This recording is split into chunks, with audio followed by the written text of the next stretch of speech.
When we build our brake cables, many of our cables have a plastic coating on the actual metal cable.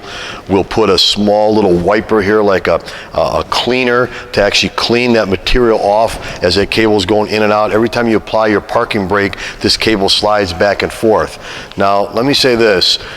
Some people use their parking brake all the time, especially if you have a manual transmission or if you live on a hill, but some people never use their parking brake. Now, I'm going to say this: if you don't use your parking brake all the time and you apply it maybe after a couple of years you've owned the vehicle, it might not release. In this case, we have the two cables that go to each wheel.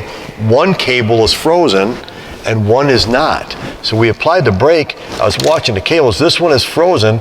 The one over here is not. Now, that means we'll have to replace that cable on this particular vehicle. But what I'm trying to say here, I guess, is if you use it, continue to use it. If you don't use it, if you're going to try to apply it and see if it works or not, do it at a shop. Maybe have your mechanic put it up in a lift. You apply the parking brake. That way, if it does stick, he can unstick it and replace the cable.